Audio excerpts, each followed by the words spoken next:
नमस्कार, मैं शीतल विश्वकर्मा। आप देख रहे हैं झारखंड वार्ता। झारखंड वार्ता की टीम आज पहुंची है आजसू के गढ़वा जिलाध्यक्ष दीपक शर्मा जी के पास। और दीपक शर्मा जी नाराज चल रहे हैं हेमंत सरकार से पंचायत चुनाव को लेकर के। अभी पुतला दहन भी किया था इन्होंने रंका मोड़ पर सरकार का।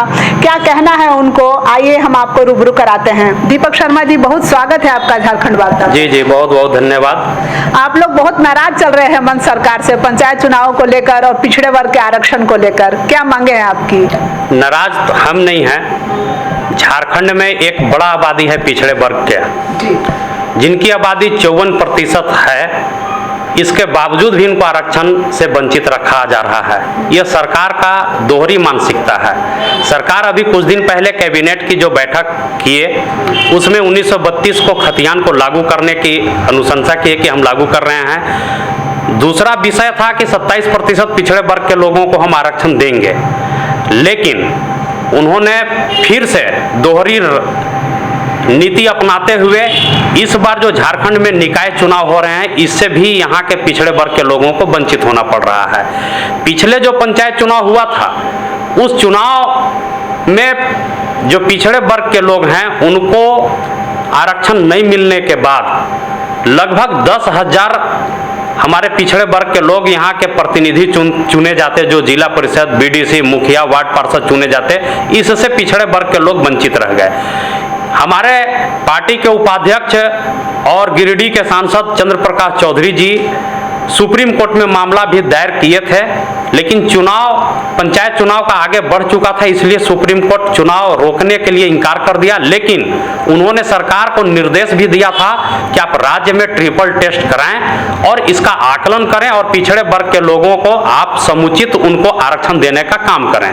लेकिन इसको फिर से बाईपास सरकार कर रही है। यही भारी विडंबना है। सरकार एक तरफ कहती कुछ और है और करती कुछ और है। इसलिए हम लोग सरकार का विरोध कर रहे हैं और पुनः हमारे चंद्र प्रकाश चौधरी माननीय सांसद महोदय अभी सुप्रीम कोर्ट में फिर मामला दायर किए हुए हैं, इसको डिसीजन करने के लिए, निर्णय लेने के लिए कि पंचायत चुनाव से हमारे पिछड़े वर्ग के लोग वंचित रह गए, यह नगर निकाय चुनाव में भी वंचित न रहें। इसलिए माननीय सुप्रीम कोर्ट कुछ इस पर कार्रवाई करे।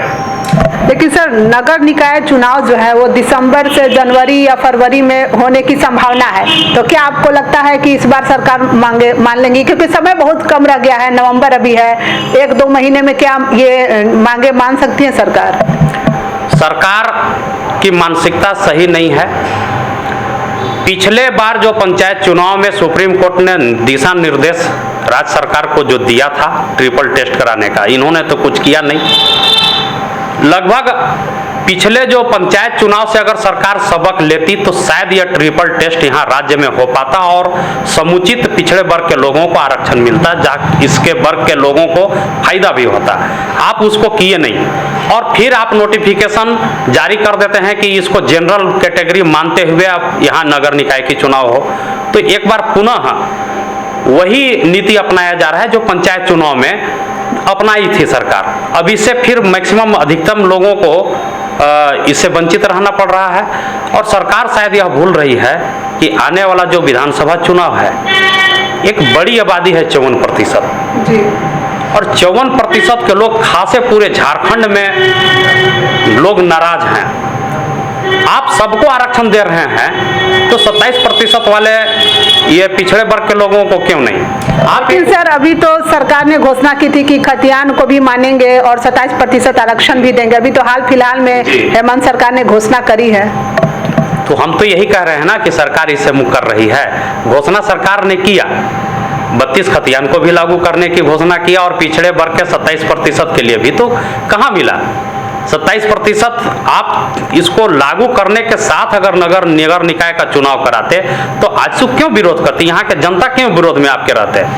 आप एक तरफ घोषणा कर रहे हैं कि हम लागू करेंगे, आप लागू कर नहीं रहे हैं, और दूसरी तरफ निर्वाचन आयोग को नोटिफिकेशन अब सरकार जारी कर रही है कि इसको जनरल कैटेगरी मानते हुए आप निर्वाचन आयोग चुनाव कराए। सरकार भी तो परेशान है सर। अभी देखिए, आज सुबह ही ईडी वालों ने हेमंत सोरेन को पकड़ लिया है, तो क्या कहेंगे आप? देखिए, सरकार कम, ठेकेदारी यहाँ ज्यादा हो रहा है। यहाँ मंत्री से लेकर के मुख्यमंत्री सब का देख रहे हैं। कहीं माइंस चल रहा है, कहीं उनके मिसेज उनकी पत्नी को कई एकड़ जमीन आवंटित कर दिए जा रहे हैं औने पौने दामों में। तो क्या है, राज्य में कोई बेहतर सरकार नहीं चल रही है। तो आप ईडी की कार्रवाई को सही मानते हैं? बिल्कुल मानते हैं सही। पैसा जब आपके घर से करोड़ों रुपए निकल रहा है तो क्या गलत निकल रहा है? कोई दूसरा ईडी वाला रख के तो नहीं निकल रहा है। पैसे आपके घर से निकल रहे हैं, चेकबुक आपके प्रतिनिधि के यहाँ से निकल रहा है, आपका दस्तखत किया हुआ चेकबुक जारी हो जा रहा है। ईडी न्यूज के माध्यम से सबको जानकारी भी दे रही है। 1000 करोड़ रुपया केवल एक जिला में जो अभी ईडी ने जो सर्च किया है, 1000 करोड़ रुपए वहां का खनन का वहां पर जो मामला है, वहां एक जिला का केवल मामला है। अब 24 जिला को अगर काउंटिंग करें, आप गढ़वा ही देखिए, यहाँ की सरकार जो यहाँ गरीब गुरबों के लिए जो आवास योजना बन रहा है, प्रधानमंत्री आवास योजना, उसके लिए लोगों को बालू नहीं मिल पा रही है। बालू की कीमत आज 4 से 5 हजार रुपए प्रति ट्रैक्टर है, और जबकि 5,000 रुपए ट्रैक्टर गढ़वा में ही बिक रहा है। आखिर कैसे बिक रहा है वो 5,000? जब एनजीटी अगर रोक लगा रखी है तो ये 5,000 का बालू आखिर रोड पर सबको मुहैया कैसे हो जा रहा है? या तो कहीं ना कहीं प्रशासन के लोग और सरकार में जो बैठे लोग हैं इसमें शामिल हैं। एक बड़े पैमाने पे यहाँ का बालू उत्खनन हो रहा है जिसका कोई हिसाब नहीं लगाया जा सकता है, और उत्खनन केवल आदमी से नहीं किया जा रहा है, बड़ी बड़ी मशीनें पोखने लगा करके बालू उत्खनन कर रहा है और उत्तर प्रदेश में बालू को बेचा जा रहा है। और हमारे ही इस झारखंड के लोग मजबूरन 5,000 रुपए के कीमत के अनुसार लोग बालू खरीदने पर विवश हैं। सरकार इस पर चुप्पी साध रही है। हम लोग भी पिछड़े वर्ग और आप कैसे आवाज उठाएंगे? जैसे आप भ्रष्टाचार का मामला, बालू उठाव का, या 27% आरक्षण का जो ये मामला उठा रहे हैं, आप लोग कैसे विपक्ष की भूमिका में कैसे आप लोग सरकार को जगाएंगे? सरकार को जगाने का अभी हम लोगों का एजेंडा तय हो रहा है, और आप देखेंगे कि जनवरी फरवरी मार्च के अंतराल तक आज बहुत बड़ा कुछ यहाँ गढ़वा में करने जा रही है, और इसको झेलना ये राज्य के लिए बहुत नुकसानदायक होगा सरकार के लिए। और सरकार को चेतावनी भी हम लोग कई बार दे चुके हैं कि आप चेत जाइए। देखिए, चेतावनी दे रहे हैं हेमंत सोरेन सरकार को आजसू के गढ़वा जिला अध्यक्ष हैं दीपक शर्मा जी। देखिए, अभी हेमंत सोरेन जी को तो अभी राज्यपाल ने भी चेतावनी दी थी कि बम फूटेगा, अभी यहाँ पे आजसू वाले भी चेतावनी दे रहे हैं। तो सरकार का स्वार्थ लगभग आप लोग बिगाड़ के मानेंगे? नहीं, हम लोग बिगाड़ेंगे नहीं, लेकिन सरकार की जो कथनी और करनी है ना, उसमें काफी अंतर है, और इससे राज्य की जनता काफी नाराज है। और आप नाराजगी दूर करने के लिए आप दो तरह का बात नहीं कर सकते हैं। अगर नहीं देना है तो आप साफ स्पष्ट कहिए कि हम आरक्षण नहीं देंगे। एक तरफ आरक्षण को लागू करने की बात करते हैं, दूसरा तरफ से आरक्षण हटा देते हैं।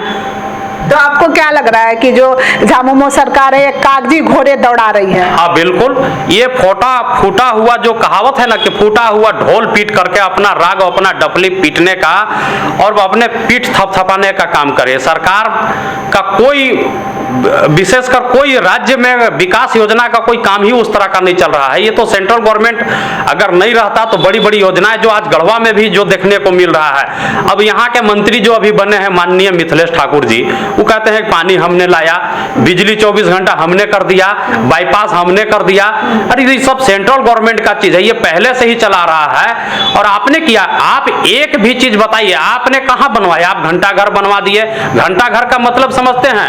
अंग्रेज जब यहाँ पर भारत में आए थे तो घंटा घर का मतलब होता था वो गुलामी का प्रतीक उसको माना जाता है कि लोगों को गुलाम कैसे रखना है, उनसे काम कैसे लेना है। ये घंटा घर गुलामी की प्रतीक है। आप ये घंटा घर आप लोग गढ़वा के लोगों को देने का काम किया है। दूसरा चीज आप समाहरणालय बना दिए हैं 58 करोड़ रुपए का। ये सब योजना जो है ना, ये सब कमीशन के लिए केवल काम किया जा रहा है, जनता के विकास के लिए और यहाँ के राज्य के विकास के लिए। इसका कोई मतलब दीपक शर्मा जी जो आजसू के नेता हैं वो सीधे सीधे हेमंत सरकार, झामुमो सरकार को कमीशन खोर सरकार बोल रहे हैं। बिल्कुल। तो बहुत बहुत धन्यवाद झारखंड वार्ता से बात करने के लिए दीपक जी। बहुत बहुत धन्यवाद, आभार। चलिए, बड़ी जोरदार हमला इन्होंने आज किया है हेमंत सोरेन सरकार पर और चारों तरफ से घेर करके इन्होंने रख दिया है और ये सीधे सीधे चेतावनी भी दे डाली है कि आने वाले 2-3 महीनों में ये बड़ा काम करके दिखाएंगे और सरकार को चैन से बैठने नहीं देंगे। हेमंत सरकार जो वादे करती है उसको निभाने पड़ेंगे। तो ऐसे ही दिलचस्प खबरों के लिए आप जुड़े रहिए झारखंड वार्ता के साथ। मैं हूँ आपके साथ शीतल विश्वकर्मा। नमस्कार।